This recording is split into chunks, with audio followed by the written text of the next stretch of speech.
Magandang araw ng morning guys. Yan, tingnan natin kung anong iniwan ni Pipito. Check natin ang ating mga alaga. So para ito yung kagabi yung mga pinasok ko. Habang umuulan, mga nabasa sila. Grabe guys, oh. Ang aking furniture wala. Tablat ang bubong.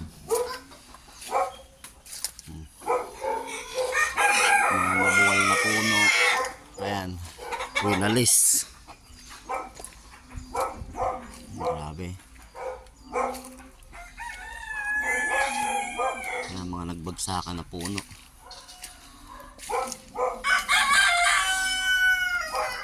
Buti hindi inaabot yung bintana ng salamin.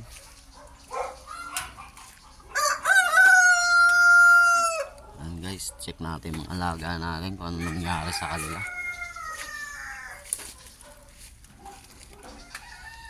Mga basa sila.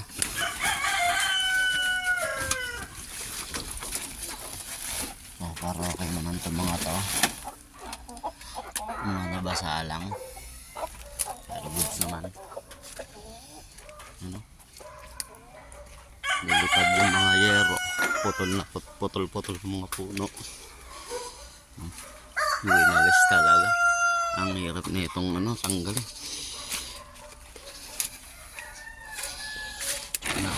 May mga naglilimlim pa naman ako mga alaga. Natokpakan yung pero okay naman sila.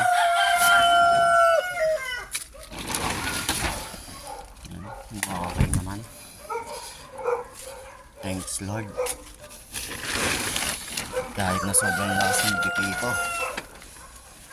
ano nangyari sa mga alaga natin, mga nabasa lang.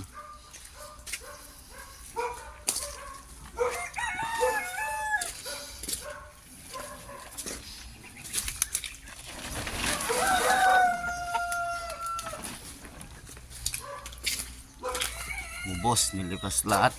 Hala, yung nung kapitbahay, oh. Nagiba.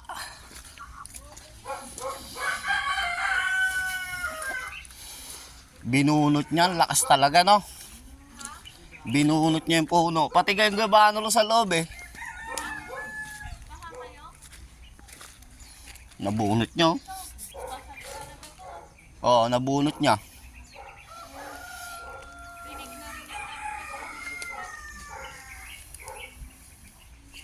Ang lakas kagabi, sobra.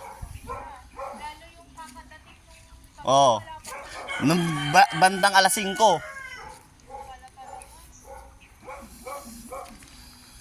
Guys, oh, nabagsakan yung ng kapitbahay. Nabunot yung puno. Grabe. Putol ang mga puno. Hindi madadaanan tong road na to ngayon kasi yan ang nangyari sa kanila. Check lang natin mga alaga natin. Yan ang kagabi, ito ang iniisip ko. Yan, okay naman sila lahat. Yan, so far so good naman. Yung mga sisiw pinasok ko na, eh. Ang inaano ko lang yung in-incubator ko. Walang ilaw sigurado yan.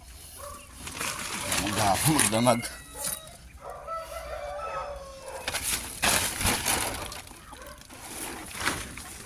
Buti hindi tinamaan yung salamin nyo.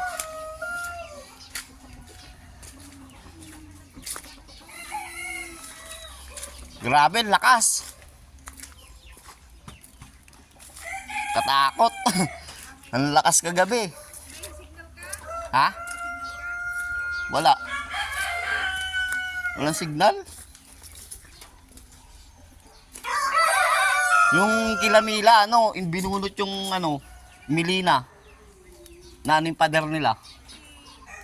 Oh, ayun, oh. Binunot yung puno ng milina. Ayun, oh. Ano oras kayo umuwi? Umuwi ba kayo hapon? Nasabat nyo? Kala ko hindi kayo umuwi. Iniisip ko yung bahay ko, yung bahay, sabi ko naku, Walang tao sa kabila, sa bagay, okay naman. Buti hindi tinamaan yung salamin ng bintana. Daming abuhos. Ha? Baka barangay. Ako rin, maglilinis ako. Hindi, okay lang. Umpisahan pa ganun. Dito, wala naman dito eh. Yung puno nga ng guyabano namin, no? Kagabi nga, yung mga manok ko dyan, kinuha ko pa. Ang lakas ng bagyo. Baka wala tayong ilaw kasi na, ano na.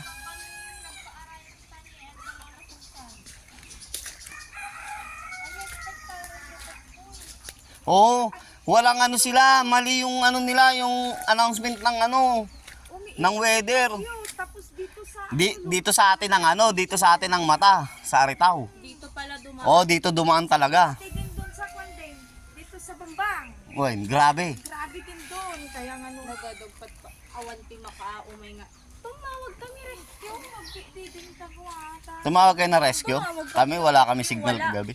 Walang makapunta. Alas 7 ata nung walang signal. Alas 1. Kada pa signal pwede nakatawag. Rescue yung awan, handa kami. Wala makapuntang rescue kagabi. Ang daming humingi ng rescue. Nakita ko sa FB. Ato'y pinagdalagan ni kami nga. Yun guys, oh. Grabe man.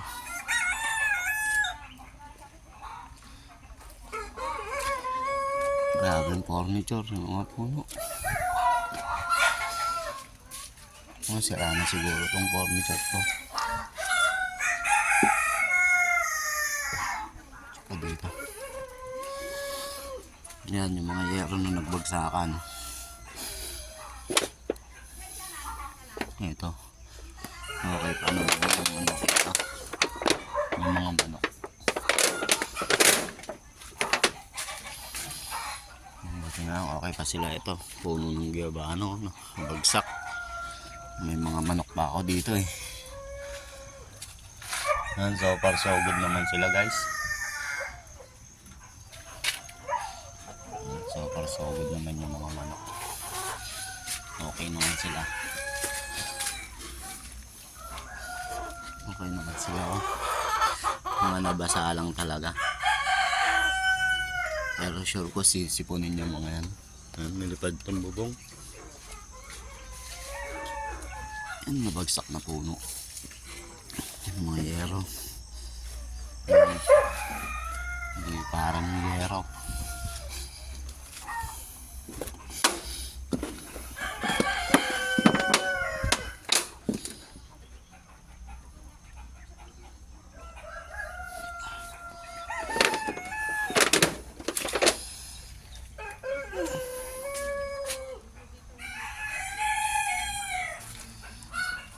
Ay, wala na. Sira-sira, giba-giba.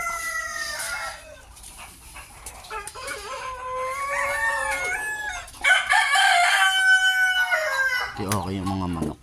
Nang gabi mga alaga eh. Grabe, winalis yung puno. Winalis nila yung puno. Delikado to, mabagsak. Kung hindi pa nilagyan.